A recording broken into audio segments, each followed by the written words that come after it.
We are live. We're live. I'm Dr. Frita, and welcome to Dr. Frita Live, where we talk about the latest trending medical headlines and celebrity health news. This is one of my surprise lives because I just want to talk about Dolly Parton. I want to talk about Dolly Parton. We know that we lost this legend, this giving person, this beautiful person, witty, shrewd businesswoman, super intelligent, and just warm and loving. We lost Dolly Parton at the age of 80 on yesterday, Tuesday, August 25th. And I'm telling you, I know I'm not alone when I say that this one really hit. And I was just surprised, I guess, a little bit at how much grief I felt, just the heavy loss until I started looking around and I was like, oh, I'm not the only one. I'm like, all types of communities loved her, marginalized communities, loving communities. She just was a very understanding person. And one thing about Dolly Parton, she has her things that she kept private for sure, as is her right. But she actually shared quite a bit of her health journey, and I've followed her, of course, through the years.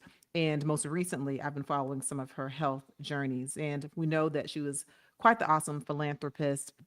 She gave a great bit of her money to hospitals, including a recent donation to an East Tennessee Children's Hospital. She donated a transformational amount. They didn't share it, but they changed the name of the hospital to Dolly Parton's Children's Hospital. And we know that during the C-19 lockdown, she donated at least $1 million to Vanderbilt, which she learned actually went towards the Moderna research for that COVID vaccine. So she is someone who, it sounds like, believes in science. She certainly shared that she was one who received her vaccines.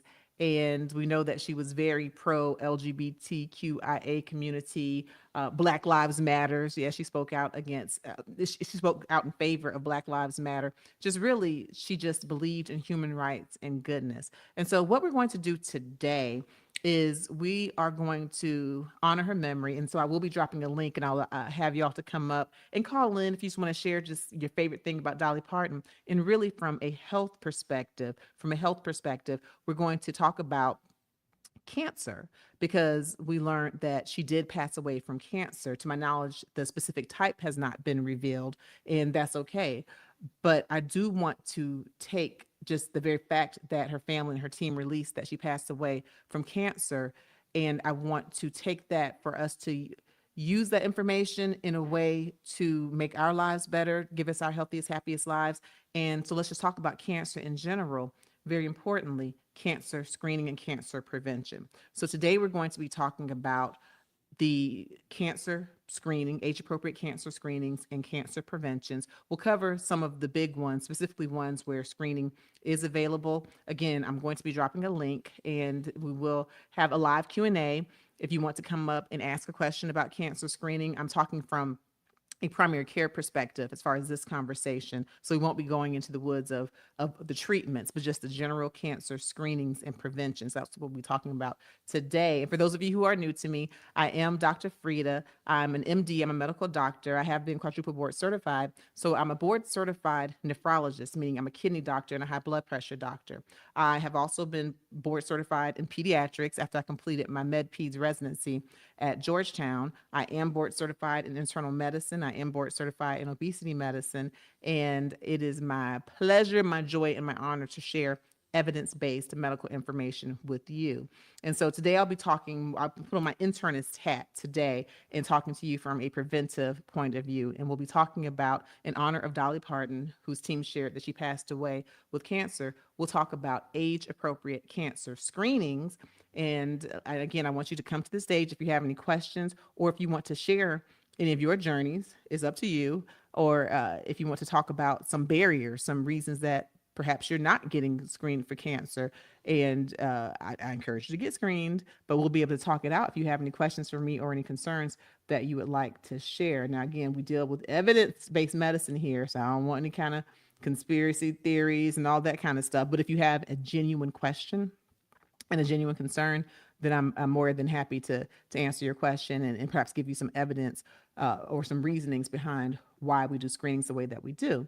All right. And I certainly appreciate y'all for being here and for being in the chat today. I will say that for this live, I'm going to be really looking for you to come to the stage. And so if you actually want to interact with me, have your questions answered, or just have a conversation, or just say something nice about Dolly, yes, I will certainly invite you up and take a look at the comments because I'm dropping it in 4, 3, 2, 1. Boom. It's coming to you.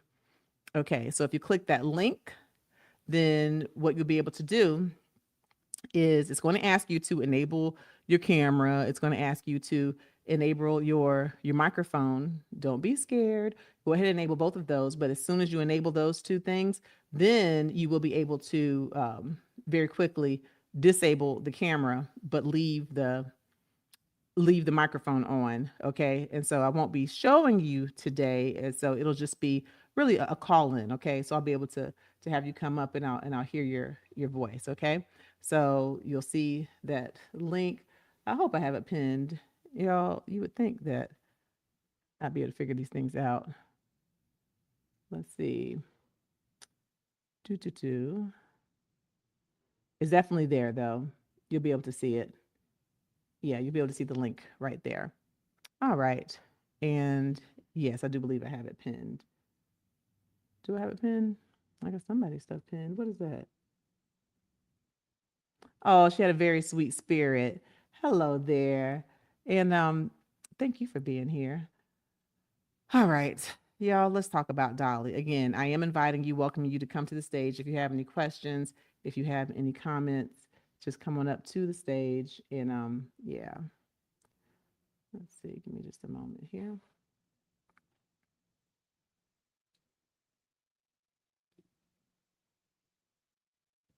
For those of you, all right, so let's talk some more about Dolly Parton, and then let's get into the cancers that we're going to talk about. And I'm going to run through these very quickly. I will give you some references for more information. Okay. And good. We looks like we have someone already who's going to come to the stage. And so you can go ahead and turn your camera off and I'll call you up as soon as I give a little bit of a more of an intro about Dolly Parton. And we will talk about some of these cancer screenings. Okay. And I'll call you right up. All right. And I ask that y'all please limit your question or your comments to a minute so that we can accommodate everyone. Plus, so I can run through all of the cancers I plan to talk about. And I'll tell you, the ones I'm going to hit on, we'll hit on the ones where we have screening available or some of the more common ones, including skin cancer, breast cancer, prostate cancer, colon cancer, lung cancer. That's pretty aspirational, isn't it? That's okay. We're just going to at least talk about the screenings that I recommend. Once I finish kind of giving an overview, then I'll call you all up, kind of take some breaks, and then keep going.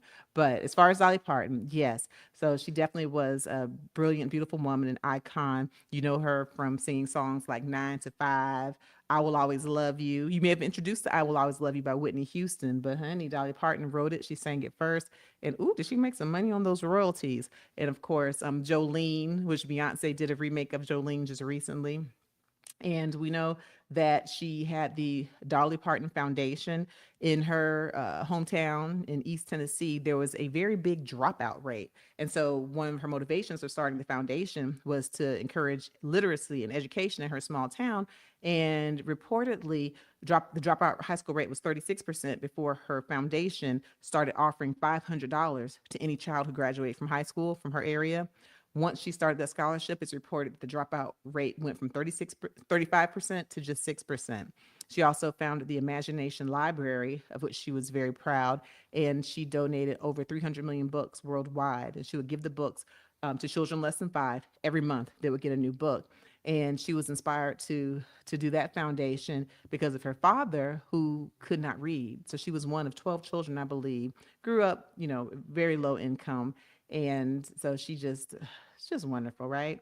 And so with that, we'll go ahead and get started with the questions about cancer screening. Okay, for some of you who you were on the stage and you popped off, I did see you. Okay, so if you want to come back up, you're certainly welcome to come back up. But I'm going to go ahead and just talk briefly about some of these cancers before I have you actually come to the stage. But for those of you, there were a few of you who were in the stage. I did see you. I will certainly welcome you up to ask questions. I'm just going to go through a few things first. So come on back up if you want to ask a question or if you want to make a comment, just click that link. Okay. All right. So cancer. Again, Dolly Parton's team has now revealed that she passed away from cancer. To my knowledge, we don't know what kind, but I certainly want to make sure that all of you are having your age appropriate cancer screenings and cancer preventions. So let's talk about them. Let's start off talking about the most common cancer, which might actually be a surprise to you all. When I say the most common, I mean in the United States in general, just in general, the most common cancer. Would you believe that it's skin cancer? It's skin cancer. Now we know that there are all kinds of skin cancers like basal cell carcinoma, squamous cell carcinoma. The skin cancer that tends to be the most deadly is melanoma. And that's the one that can show up as a dark mole. It can have multiple colors, blue, red, atypical borders, meaning like irregular instead of being nice and smooth. And if not detected early, it actually can be quite fatal. And so just make sure, especially if you're at high risk for skin cancer, that you talk to your doctor about screening. I know that for the USPSTF, the United States Preventive Services Task Force, they don't necessarily have a well-defined recommendation for screening. So talk to your doctor, okay?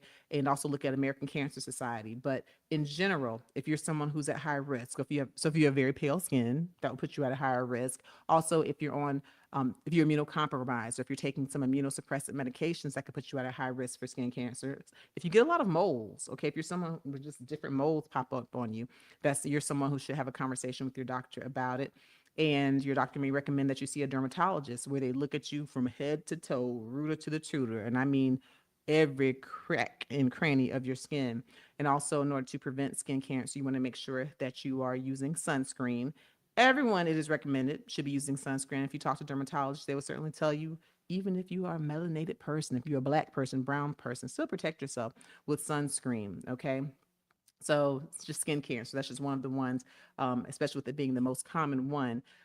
We do have the good news is that if skin cancer is detected early, there's a very high 5-year survival rate, a very high survival rate. Okay. And we have excellent treatments, but detection is the key, early detection. Okay. So that's skin cancer. And again, I'm Dr. Frita. We're talking about Dolly Parton. I don't know what kind of cancer she had, but I'm going to take this opportunity to just run through some age appropriate cancer screenings. So at least by age 18, it is recommended by most of the societies that you get screened. Some say 20, but again, talk to your doctor. What I provide here is information. It does not replace the advice of your physician. And again, I do have that link over here for anyone who wants to pop up and ask a question or just say something about Dolly. What's your favorite thing about Miss Dolly Parton? I know I have my favorites. And then we're going to honor her here. So even if you don't have a question about skin cancer, then certainly, or cancer in general, you can pop up and ask about her. Okay, I just did another link just to make sure you see the link to coming up. All right. So now let's talk about breast cancer. Of course, we got to talk about breast cancer. And 1 in 8 women in the United States will have breast cancer, right? And the screening varies, okay, depending on your risks, but it is recommended that at least by the age of 40 and between 40 and 74, some will say that you start getting screened for breast cancer, that women start getting screened. And the screening tool of choice, a mammogram. And now the 3D mammogram, the three-dimensional mammogram, especially if you have dense breasts, the three-dimensional mammogram is going to be more accurate as far as picking up. It's going to be more sensitive as far as picking up breast cancers.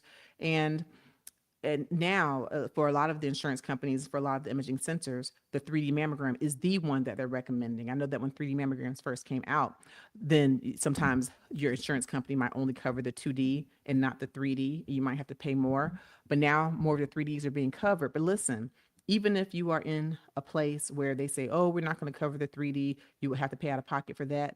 Ask the question, how much is it? Okay. Because the cost might be something that you're able to afford. And in saying that, I certainly don't want to be insensitive, but if you're someone and you know that you will pull out an extra $100 or $150 to, treat yourself to a concert or treat yourself to a nice dinner with friends or an outing, then if you can do that for yourself, then perhaps you will go ahead and make that investment for extra $150 for your life, depending on the price. My point is, please, if you're in a financial position, don't automatically let the fact that an insurance company is not covering something say, okay, I'm not going to get the 3D. One, push, right? Call your insurance company to see if they'll pay for it. And if they don't, then just really have an honest conversation with yourself. Can you afford it? And the beautiful thing is that in some cases where you don't have insurance, like in the Atlanta area where I am, there are some programs where free mammograms are offered. Now, for the ones I've seen, 2D mammograms are the ones they have available. But if you're someone who has no insurance, no coverage, then certainly that would be a better option than not getting screened, right? And I know that for my sorority, Delta Sigma Theta Sorority Incorporated, for the MRAC, Physical and Mental Health Committee, we have been a part of these drives. So we've offered the free mammograms, we've partnered. And so just, go ahead and do a little Google search if you're someone who does not have access and find out where you can get a free mammogram. Okay. But basically, by no later than 40, and it varies depending on risk. You'll see some societies recommend every 2 years or every so many years. I know that I want you to have this shared decision with your physician because I'll speak for my physician, for example. Even for patients who don't necessarily meet the risk, for my OBGYN, she's very conservative and she's still recommending yearly mammograms, which I appreciate. I want a yearly mammogram. That being said, I told you that we practice evidence-based medicine here, and there are some societies that don't recommend yearly. Have the conversation with your doctor, and certainly by no later than the age of 40. Now, if you are at high risk, if you have a family history, if you are have a genetic predisposition, like if you carry that BRCA gene, then you might need earlier screening than age 40. Okay, it may be recommended for you that say you had a mother who had breast cancer at age 45. Well, your doctor may recommend that you have your screening 10 years prior to that. And of course, certainly, if you're doing your self breast exams, which again is controversial as far as the evidence that supports it, but if you're doing your self breast exams and you detect a lump, a nodule, discharge from your breast, never mind 40, you go earlier, right? You go and you get a diagnostic mammogram. Bottom line, breast cancer, 1 in 8 women will get breast cancer. And you might be thinking, I don't have a family history of breast cancer. It doesn't affect me. Guess what? 85% of women who are diagnosed with breast cancer have no family history. Okay. So even if you don't have a family history, make sure that by no later than the age of 40, you're getting screened and possibly earlier that if you have the risk factors that I described. And men, y'all can get breast cancer too. Okay.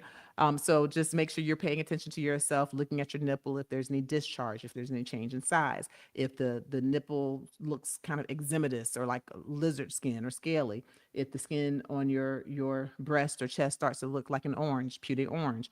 Okay. If you're getting lumps, not just in the breast, but also in your underarms, there's breast tissue there. Okay. So just make sure that you're paying attention to your body and that you're getting the age appropriate screening. So at least by age 40, having that conversation. For those of you who are just joining, number one, please give us a like. I'm giving you some evidence-based medicine here. I am Dr. Frita, and I'm very happy and appreciative for all of you who support me. We have over 1 million subscribers here on the Dr. Frita YouTube channel. Today, we are honoring Dolly Parton. We know that she passed away on yesterday of cancer. I don't know what kind of cancer, but we know that Dolly was very pro medicine. She donated to the C-19 vaccine at least $1 million. She donated a transformational amount to the East Cobb Children's Hospital, which is now called Dolly Parton's Hospital. That was rather recent. So we know that she was a huge advocate for health.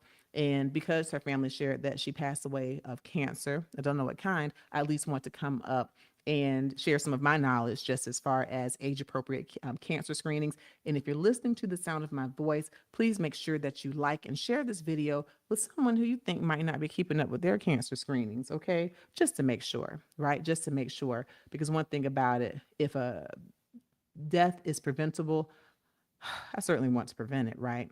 And getting your cancer screenings a lot of ways is one way to do it. All right, so we talked about skin cancer screening. We talked about breast cancer screening. Let's talk about the prostate. Let's talk about prostate cancer. Oh, another thing about breast cancer, Black women, good morning. We are 40% more likely to pass away from breast cancer when compared to other ethnic groups. And Black women, we tend to be diagnosed younger with more aggressive stages of cancer. There's one in particular, triple negative cancer, that many of us tend to get diagnosed with. And so I say that to say that I'm talking to all women and Black women, I'm letting you know that you definitely want early detection, because if you mess around and get breast cancer, you're 40% by statistics more likely to pass away than other ethnic groups. Y'all heard what I said. All right. Prostate cancer. So we know that prostate cancer is a very, very, very common cancer among men. Okay, men and people born as men. And the thing about prostate cancer is that it it tends to be slow growing, yes, but boy, once it spreads, it really can be a problem. We know that our president Joe Biden, unfortunately, is living with metastatic prostate cancer.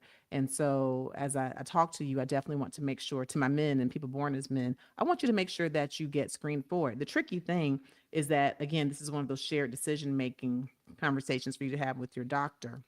But here's what is the general recommendation for prostate cancer screening. If you are of average risk, or even, I'm sorry, if you're slightly high risk, then by no later than the age of 45 is it recommended that you have a discussion about prostate cancer screening. And spoiler alert, if you're a black man, African American man, you're automatically considered to be at high risk because black men, you are at least twice as likely to pass away from prostate cancer compared to your white counterparts. That's just what it is. And prostate cancer, I believe, accounts for about 44% of cancers in black men, specifically. At any rate, for men, and so if you're a black man, you're automatically considered to be at high risk. No later than the age of 45 is it recommended for you to have conversations. And then also you're considered to be at high risk if you have a first degree relative with prostate cancer. And by first degree, I mean father, sibling, son. Okay. And then if you have more than one first degree relative with prostate cancer, then a history of prostate cancer before the age of 65, you're considered to be at very high risk. And so I'm talking about then at least by the age of 40, it's recommended that you have a conversation about prostate screening. Okay. And so black men, I'll tell you, I know they say 45 for high risk, 40 for very high risk. And that is as far as what the reputable organizations recommend. Have that conversation with your doctor because your doctor, if they're like me, will say no later than the age of 40 for any black man. But okay, but technically, if you're a black man and you're just considered at high risk, it's 45. Okay. So what are the screenings? Your doctor may have you to do a PSA, prostate specific antigen, okay? And if that is elevated, then that could lead to other steps such as imaging of your prostate, prostate ultrasound, prostate MRI. Depending what's found, then a prostate biopsy may be necessary. It is very important that you get screened because the good news is that prostate cancer is really slow growing. And so if you catch it early, if you catch it before it is has spread, then there's a really high survival. It's when we sit around, we don't get screened, we fa la la la la, twiddle our thumbs, and then the prostate cancer is already spread by the time you get diagnosed. That's when there's a problem. But again, men, make sure that you have a conversation with your doctors to get your prostate cancer screening. And black men, like I said, you already know you're at very high risk. And prayers for President Joe Biden, who has the metastatic prostate cancer right now. We know we've lost a lot of people. Martin Luther King Jr.'s son, Dexter, passed away with prostate cancer. O.J. Simpson passed away with prostate cancer. Y'all were tripping when I talked about that. Not many of y'all were crying, but he did. He had prostate cancer. A lot of men have had it and are living with it, especially ones who have had early detection. Okay. So have conversations with your family. Our secrets make us sick, and find out if you're someone who's at risk. Okay. And again, I do have a link over here. I know I had some folks up on the stage earlier. And if you're in the chat and if you're a member, hey, thank you. Y'all join our membership. I do members only videos. We have a members only live Q&A the last Monday of every month where I talk to you just in our membership. And also, if you want to have a conversation with me one-on-one, I do offer a concierge service. Today, in my normal lives are on Monday. We talk about the latest trending medical headlines and celebrity health news. We go through all kinds of headlines. Today, we're just doing a special live in honor of Dolly Parton because we learned that her cause of death was cancer. And so I just want to hop on here and run through some age-appropriate cancer screenings. Okay, so we're going to hit some of the big ones. We don't offer screening for all cancers. We don't. I know that might sound odd, but honestly, we offer the way that we choose the ones where we screen ones that have a high prevalence, and really mainly if we learn that by screening that helps to decrease the death rate or decrease, the morbidity and mortality. So there some cancers that we don't check for unless we have signs or symptoms for them. Okay. Right now, I'm just running through the ones where we actually have recommended screenings. And so the skin, yeah, that's controversial. But if you're at high risk, yes, you should be screened for it. Have that conversation with your doctor, your dermatologist. Breast cancer, yes, we have screening programs. Prostate cancer, yes, we have screening programs. Colon cancer.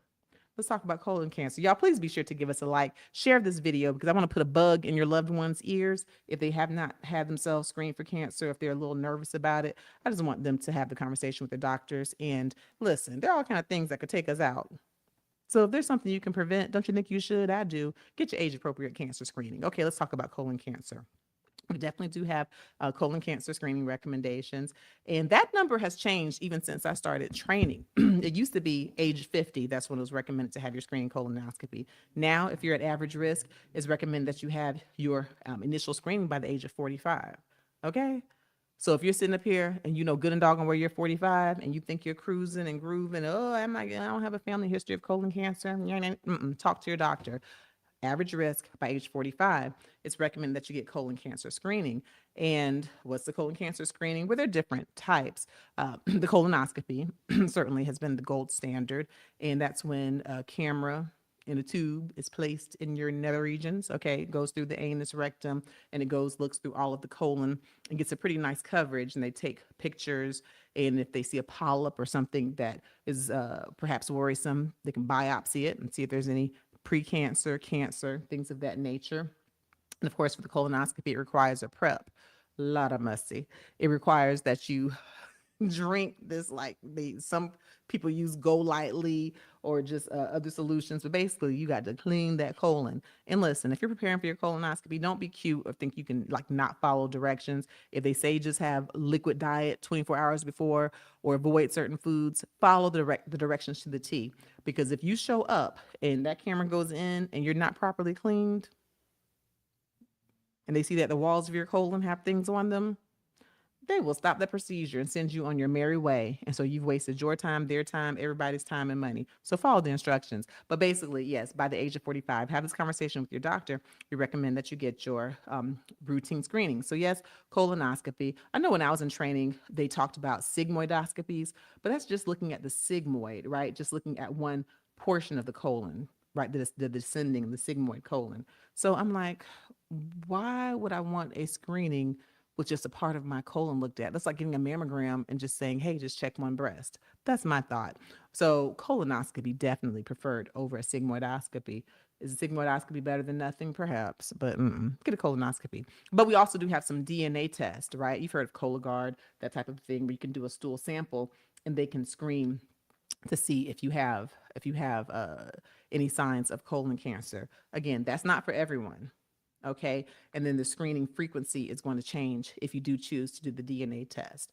Bottom line, talk to your doctor, get screened for colonoscopy by no later than 45. If you have a family history, again, your doctor might recommend if someone in your family had colon cancer by the age of 40, a first degree relative, your doctor might recommend that you get screened by the age of 30. Also, if you have certain genetic predispositions, familial adenomatous polyposis, ulcerative colitis, for sure, you're going to be getting them earlier, Crohn's disease, things of that nature. If you have uh, diagnoses that predispose you to colon cancer, have that talk with your doctor, and your screening will likely be earlier. But if you have average risk, no later than the age of 45. And black people, listen, black people, I'm not picking on us. I love us for real. But do you know that we are more likely to get colon cancer? Yeah, we're 20% more likely to get colon cancer, black people, and we are 40% more likely to pass away. I don't make up the numbers, I just report them. My point is, please take care of yourselves. All right. So we talked about skin cancer screening, we talked about breast cancer screening, we talked about prostate cancer screening, we talked about colon cancer screening. What else y'all want to talk about? Oh, I know. Lung cancer. Now, here's something that's interesting. When I was doing my training, we really didn't have all this lung cancer screening. We were just like, surprise, surprise, if you got lung cancer. But now, for certain people in the population, we actually do recommend lung cancer screening. All right.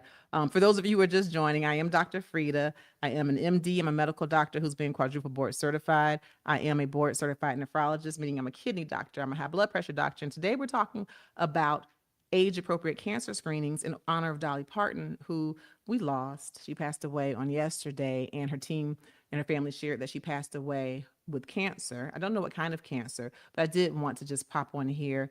And one, I'm a busybody. I'm a busybody, but also I like to share, to teach, and give information to help folks live their healthiest and happiest lives. And her passing away from cancer just made me think, you know what? Let me just hop on here and talk to the people and just give them a little word on age appropriate cancer screenings. A lot of you probably already know, some of you don't. Some of you know and need to hear it, that we're able to prevent a lot of cancer deaths with cancer screenings, right? And so please don't be frightened, don't be scared. Please go and get your age appropriate cancer screenings. And if you missed the ones we talked about, listen, just go ahead and hit the rewind. Hello, replay crew, I see you. And again, please share this information. Plus, let me tell you, I'm running through things quickly today, but I actually do on this channel. I have hundreds and hundreds of videos. And again, I thank you to my over 1 million subscribers. We are up to over 1,060,000 subscribers now. I appreciate you. And what I do give to you, and I thank you all for subscribing to me, I give you evidence-based medical information. I have hundreds and hundreds of videos at this point, and I give you medicine in a way that's easy to understand, so that if you have a doctor's appointment, or if a loved one has a doctor's appointment, or if you just have a question about a medical condition, you're able to pop on here and I help you to break the medical condition down, so that when you do go see your doctor, for example, you don't feel intimidated, you don't feel talked down to, you don't feel rushed, because you'll already have some information and you'll have some good questions to ask. The squeaky wheel gets the oil, and the educated will is less likely to be disrespected. Basically, my mission is to help to close that health disparity gap and to help make medicine something that's not so much as being intimidating, but more something that's you can understand a little better. So I mentioned the cancers that we talked about. Listen, when you're finished watching this live, please go back and check out. I have a video, a full video here on skin cancer. Okay. I have multiple videos on breast cancer. Okay. Breast cancer explained. I have videos. Oh, shoot. I have a colon cancer video as well. Do y'all know? I'll be doggone. I have a prostate cancer video. Darn, how many videos do I have? So even though I'm giving you some rapid fire today, you can go back and watch longer form videos if you want more information on what I'm talking about. And what am I talking about? Honoring Dolly Parton and talking about age appropriate cancer screenings, given that she shared that she passed away from cancer. Hey, everybody in the chat, listen, y'all over here speaking amongst yourselves. Thank you. But I want to talk to you up on stage. So please do hit that, the link. Do y'all see my call in link? Yes, you do. I have that call in link over there, and it's right by my picture, my icon. When you tap that link, you can come and join me on the stage. No, you don't have to come and have your face on here. This is just a call in. So it's going to ask you to enable both your camera and your microphone. You have to do that in order for it to accept you. Those are the rules of engagement. But don't worry, as soon as you enable the camera and you're accepted, cut the camera off, cut it off right away, leave the mic on, and then I'll be able to invite you up, and you can either ask a question about colon cancer screening, or any of the appropriate skin cancer screenings, skin, colon, breast, whatever we've talked about. Or you can just share, if you care to, you can share an experience that you've had with cancer screening. Or you can just say something that you like about Dolly Parton. I shared what I like about her. I sure did. All right. So you can come on up here and just talk to me. Talk to me. All right. But you'll see that link. And we once I'm finished, I'm going to kind of slide out of here. So if you want to get in the queue, oh, I do have someone right here waiting. I see you. I'm going to call you up. So far, again, we talked about skin cancer screening, breast cancer screening, prostate cancer screening, colon cancer screening. Next, we will go into lung, and then I will hit just briefly, on cervical cancer screening as well. Those are the ones that we have screening for. And now I'm going to invite you up to the stage, okay? So get ready, because here you come. I know y'all did not ask me to sing. Don't worry about that. Hello, how are you? All right. How you doing, Dr. Frita? Doing well, doing well. What is the word? Yes, I'm a breast cancer survivor. Congratulations. Yes, Wonderful. since, God bless you. since 1993. Oh, shoot. That is forever. That is wonderful. That is Yes, wonderful. And if you yes. care to share, and you don't have to, how did you pick up your diagnosis? Was it routine screening? Did you find a lump? Again, you don't have to share that, but just share Um, what you care to share. self-examination. Mm, that is awesome. And And, I'll tell you, we're so, as physicians and scientists, we're so caught up in data and results. And so right now, when I was in training, it was absolute that everyone should do self exams. But then there have been different studies and some controversy on whether or not the self exams actually do help to decrease the people who pass away or pick up. And so now some doctors will tell you to do it, some will tell you it's up to you. I recommend doing it. Have the conversation with your doctor, but you're someone who just adds toward doing that self exam. Knowing your body is what helped you to actually pick it up and be a survivor since 1993. Awesome. Yep, yep. At first, I started ignoring the lump because it was so teeny. Mm-hmm. And I Mm-hmm. said, oh, it's just a cyst, you know. And there's something in the back of my mind said, no, you better call your doctor. I'm glad you And listened. Mm-hmm. and so my doctor told me to come on in, and he told me your suspicion was right. Wow. Mm-hmm. And it's something that intuition, but I'm glad you know what your body is like. You know Mm-hmm. what's normally there. And so if something is there hanging around, not going away, not supposed to be there, go check it out, right?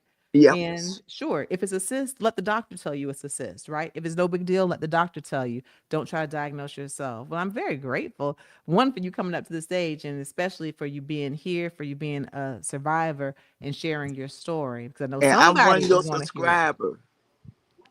Thank you. Thank you. See, thank you. Thank you. I appreciate you. Yeah. I appreciate you.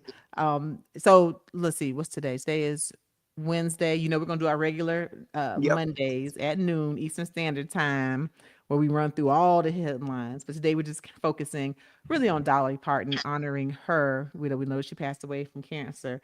And so I just wanted to talk about the cancer screenings and have people like you come up and share. And hopefully, someone who's listening who maybe has felt a breast lump or something that's not quite right will be encouraged by you. Because had you not gone in, we don't know what story you would have I had know. today or a story at all. So I'm very thankful All that you right. Thank listened you, to your Dr. Frida. intuition.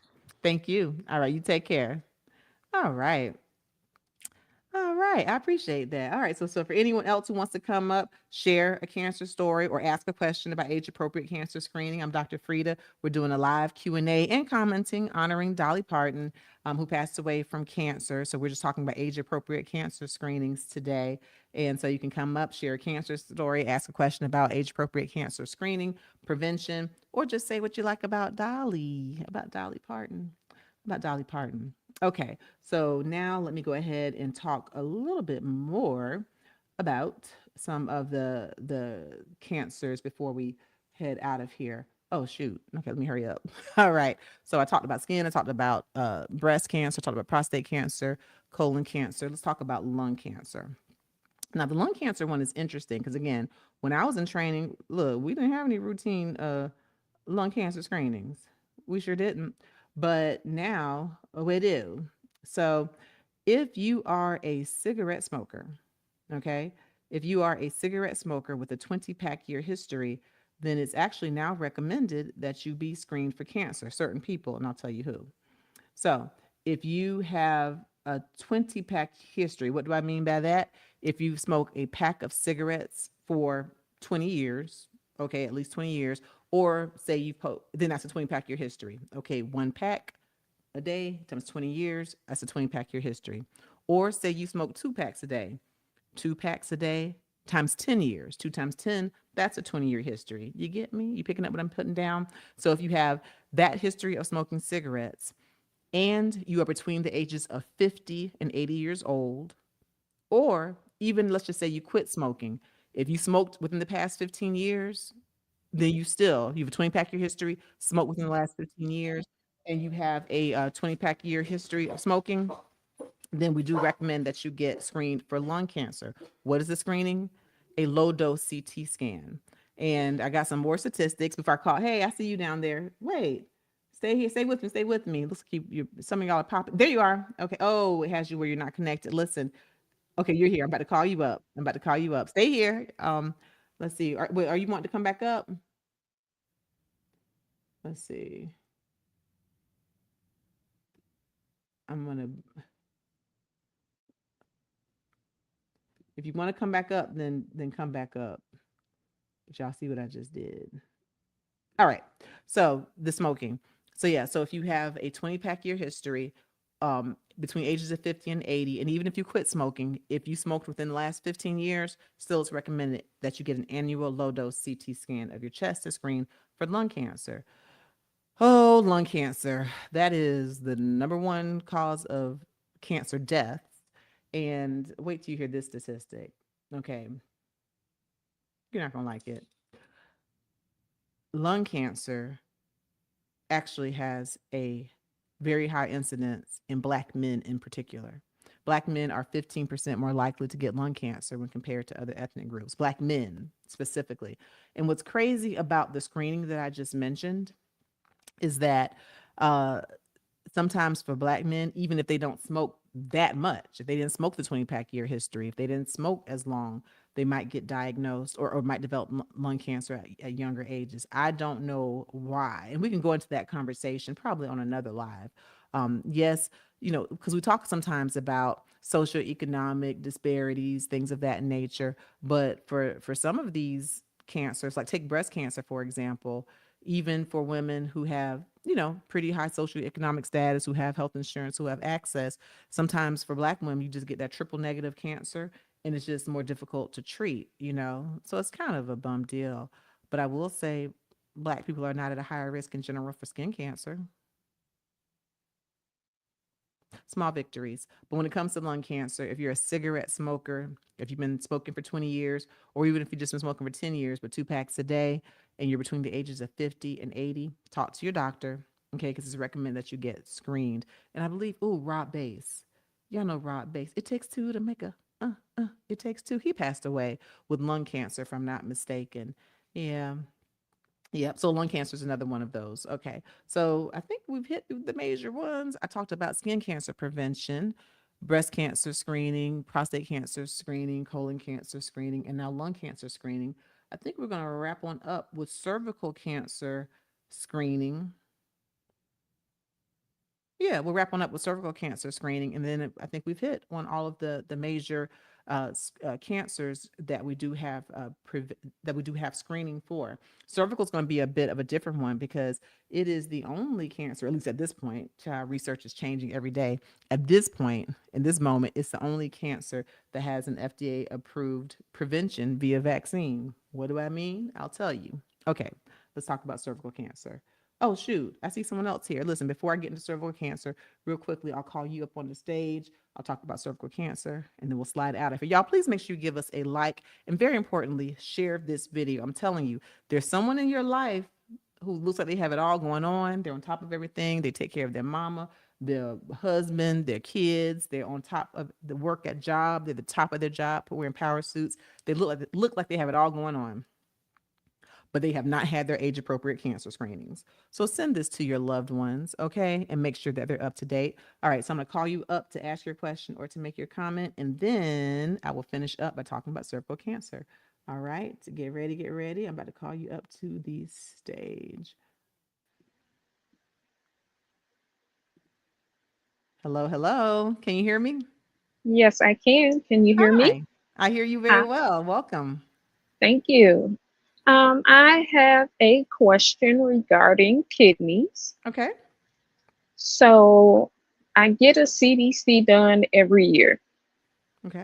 and each year my creatinine level goes up and my GFR goes down. Okay. They keep telling me that I shouldn't worry about it. That you should not worry about it. Right. Okay.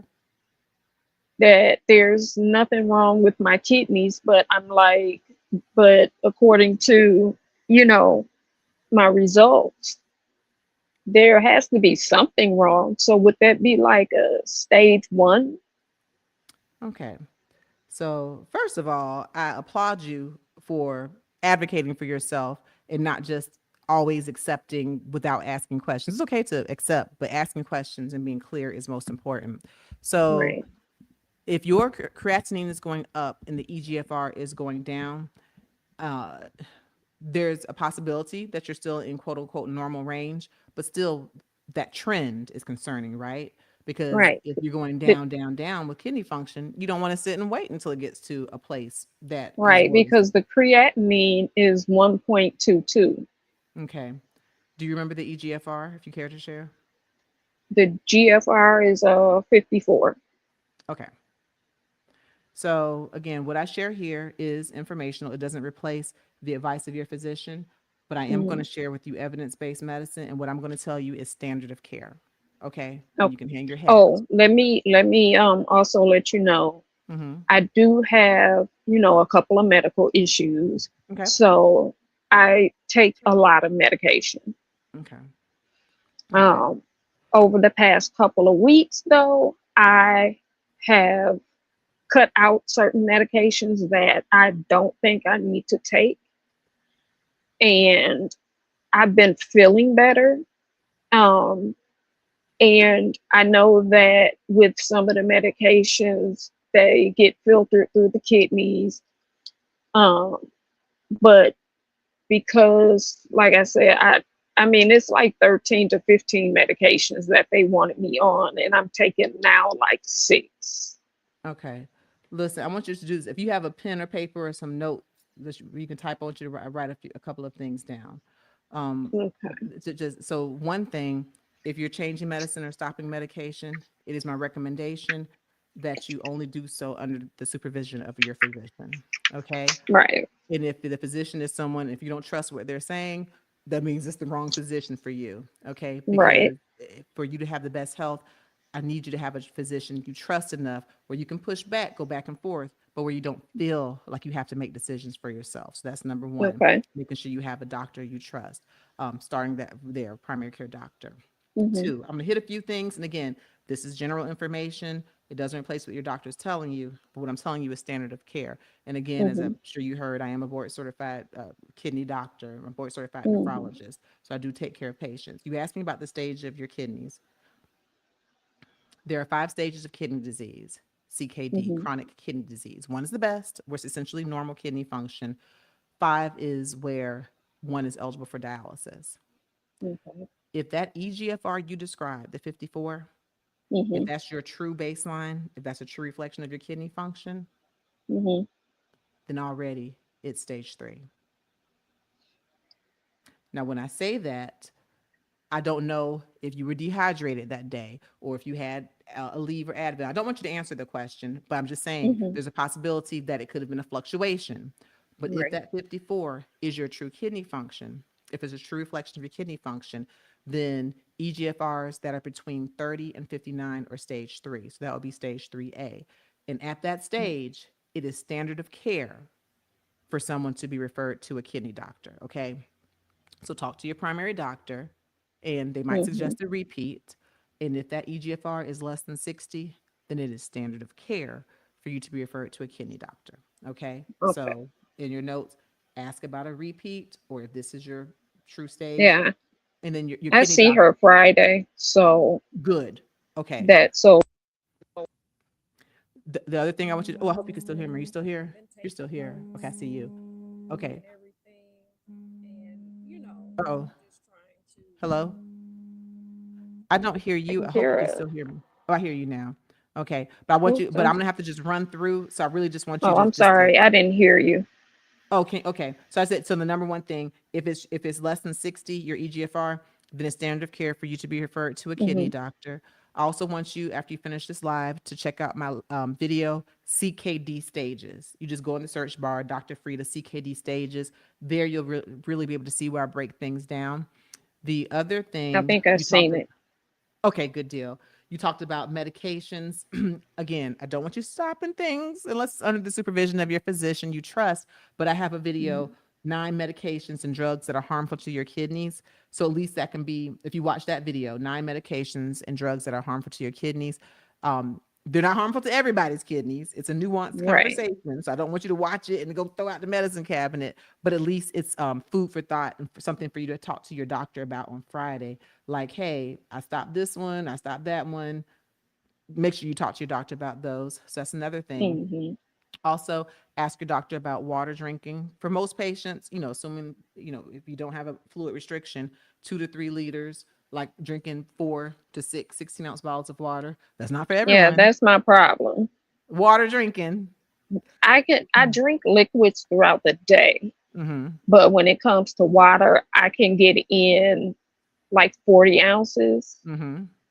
And then, like I said, the rest is, like coffee or Kool-Aid or Let me tell you whatever. something about coffee, ma'am, and Kool-Aid. Coffee, listen, you already know, you hear it coming. Coffee has caffeine. Even decaffeinated coffee has caffeine. Caffeine Right. acts like a water pill, a diuretic. Coffee Hmm. makes you use the restroom. And so it is I not don't counting drink as coffee water. every day. Okay. Well, and then It's not like I'm going to Starbucks. right, right, So, right. But still, I still want you getting, well, talk to your doctor. But for most patients, a minimum of 2 liters or like four of these 16 ounces. And right. then, talk to your doctor about the proper diet, the proper exercises, proper things to avoid. You'll see that in the video. What I'm giving you Hmm. again is information, food for thought. I want you to go to your doctor, but your instinct that already kicked in that you need Hmm. to do more than just sit and wait is correct. Okay. Okay. And in that, this is not a doomsday sentence. We don't know if this is your true kidney function. They might order something else like a 24-hour urine, a cystatin C, Hmm. cystatin, the letter C like Oh, cat, cystatin okay. C, or 24-hour urine. That's typically something that the nephrologist will do, but I definitely would ask about a referral to a nephrologist. Okay. Okay. All right. I'm glad you came up. I appreciate you, and I certainly wish you the best. Listen, Thank once you're you. finished, go to my not TV playlist. Oh, y'all can go to my TV playlist too. I'm on the Don Lemon Show a lot, and I'm on the Joy Reid and News Nation and 11 Alive, NBC News. But I really want you to go to my playlist on kidney disease, and it just gives you information, right? I just Okay. talk about signs of kidney failure happening in your feet. Oh, I released a video today on Oh, okay. nighttime kidney disease symptoms. Y'all check that out when we finish this live. We're about to be finished. Mm, But I wish you the best okay. of luck. I have a wealth of information here, but please continue to advocate for yourself because your instinct is correct. You need more Oh, attention than just to watch and wait. what did you call it? Nighttime what? Is oh night kidney disease symptoms that show up mostly at night. That's on the channel now. When y'all finish that, I just released that video today. Okay. Yep, yep, Okay. yep. I got you. Yeah, but if you go and it's in my playlist, I have a whole kidney disease playlist just to kind of give you information, and Right. for you to take it and be able to speak up and advocate for yourself when you talk to your doctor. So they're not like, oh, Okay. okay, everything looks fine. Where you can be like, what about this? What about that? Be that squeaky wheel. Okay. Yeah. I will be squeaky, definitely. Squeak. All right. Well, I certainly wish you the best. Make sure if you're not Thank subscribed, make you. sure you subscribe. I Kidney, am. very good. I appreciate you. All Okay. right. You Thank have a good you. one. Okay. You're very You too. welcome. Bye Bye bye. bye. All right, y'all.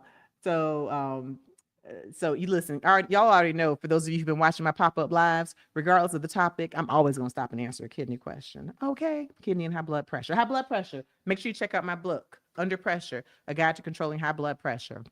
I talk about, yes, medicines to control blood pressure. I also talk about natural, holistic ways. And it's on Audible. I recorded it in my own voice. It was a labor of love. A labor of love. Okay, I'm not singing on it, but make sure you check it out. If you have Audible, you can buy, use a credit to get the book, share it. That way, people who don't feel like sitting and reading, but they like to multitask, they can listen to it. Under Pressure: A Guide to Controlling High Blood Pressure. One more cancer screening. Okay, we covered skin, we covered breast cancer screening, prostate cancer screening, colon cancer screening, lung cancer screening, cervical cancer screening. Have a conversation with your doctor. For women or people born as women, uh, you know, these guidelines will change, and sometimes one group versus another group, like USPS task force, will sometimes be different from American Cancer Society, will sometimes be different from American College of Obstetricians and Gynecologists. So talk to your doctor, okay, to your trusted doctor, your OBGYN or adolescent medicine doctor. And certainly by no later than the age of 18, be having the discussion about cervical cancer screening, and definitely no later than the age of 21. But if you are a young lady and you are sexually active, okay, if you're a teen, hopefully not younger than that. Listen, let me stop. If you're sexually active, talk to your pediatrician or your adolescent medicine doctor, okay, about cervical cancer screening. 18, 21, definitely be having the conversations by then. And you get screened with the pap smear, okay? And also HPV, HPV screening, right? And that's what I was talking about. The one vaccine that's currently FDA approved that can help prevent cervical cancer. The the greatest amount of cervical cancer in the United States is caused by HPV, human papillomavirus. Well, we now have vaccines for that. And they're offered mainly to 11 and 12-year olds, anywhere between 9 and 11, 9 and 12. That's when the American Academy of Pediatrics recommends getting them. And I know that, especially when the vaccine first came out, and even now, some moms really worry. They're like, my child is not sexually active. Why do they need this HPV vaccine? What y'all trying to say? Well, the vaccine is most effective one at younger ages, plus before your child is sexually active, before they're exposed. And we know that because HPV is the greatest cause of cervical cancer, if we're able to get your child immunized, then boom, they're not likely to get cervical cancer. Same thing for men. HPV can cause penile cancer. For men and women, it can cause anal cancer. Oh, YouTube, don't block me. I'm not talking about anything untoward. This is medicine. Ooh. Anyway, talk to your pediatricians, talk to your doctors. And we used to say, oh, you can't get the vaccine once you're up, older than 26 or older than a certain age. Listen, now we say at least to age 45, you can get the vaccine, or even older. Talk to your doctor. It is more effective if you get the vaccine before you've actually been exposed. Oh, HPV can also cause oral cancer. Okay. From oral intimacy. Michael Douglas shared that HPV was his cause of oropharyngeal cancer, and so did the tennis player Maria Navratilova. Child be messing up her name, but she had oral cancer too from HPV. I'm telling you what I know, or what they've shared anyway. So just make sure that y'all are up to date on your cancer screenings. Uh, Definitely just, praying for all of the fans and loved ones and family of Dolly Parton. She passed away from cancer. I don't know what kind, but today, in honor of her memory, just came on. She was a giver and a philanthropist. I want to come and give y'all something as far as some knowledge and some reminders on cancer screenings. And make sure you please give us a like. If you found this information helpful and informative, please share it with the people you care about. Give us a subscribe. We have over 1 million subscribers here on the Dr. Frida YouTube channel. If you go to drfrida.com, that's my one-stop shop. You can see everything, including my book, including my favorite things, like my favorite juicer. I have a discount code for you there. And I have just hundreds and hundreds of videos where I give you evidence-based medical information. This is a surprise live. Surprise, surprise. But my regular lives are on Mondays at noon Eastern Standard Time, Dr. Frida Live, where we talk about the latest trending medical headlines and celebrity health news. Y'all know there's way more cancers than the ones I talked about. There's kidney cancer, there's bladder cancer, there's gallbladder cancer, there's appendiceal cancer. The ones I talked about are the ones where we have the routine screenings, okay? So making sure that you at least have your age-appropriate cancer screenings done for these cancers, okay? Such as breast cancer, prostate cancer, colon cancer, cervical cancer, lung cancer, if you have a 20-pack year history of smoking or you smoked in the last 15 years. All right? I appreciate all of you for being here. I appreciate those of you who came to the stage. And with that, we're going to go ahead and close out. Please make sure y'all give us a like before we head out of the door. Por favor y gracias. Okay. Y'all like my Spanish? Hmm? ¿Te gusta mi español? All right, y'all. Let me stop. All right, let me go on and do job number 2, which is being the mama to these kids. Why did I promise to cook dinner for them tonight? I'm going to, but I'm a little tired. All right. But again, Dolly Parton lived a great life. She had the Dolly Parton Foundation, Imagination Library. She donated at least $1 million to C19 research, ended up going to the Moderna research. That literacy program, Imagination Library, was an honor for father who was not able to read or write. He got a chance to live and even help out with it. And she just embraced the community. She embraced LGBTQIA. She embraced the Black community. She said Black Lives. She had a funny quote about Black Lives Matter. Somebody asked her about it. She's like, of course Black Lives Matter. You think our little white asses are the only ones that matter? When I tell you I fell out, that lady was spicy. All right. But definitely, she will be missed. She was loved and she was loved. She is love. All right. And I love y'all. And I want y'all to do your best to live your healthiest, happiest lives. Again, make sure you take this to heart. There's so many things that we can't control. control what you can control. And if you're able to have early detection of cancer or prevent cancer by not smoking cigarettes, by not drinking excessive alcohol, right? By not being exposed to the sun without proper sun coverings, if you're able to do things to prevent or to detect cancer early, then love yourself, love your body, respect yourself enough to take care of you. All right. That being said, I'm about to go take care of me and these kids. Bump these kids. Love y'all. I'm Dr. Frida. I'll see y'all next time.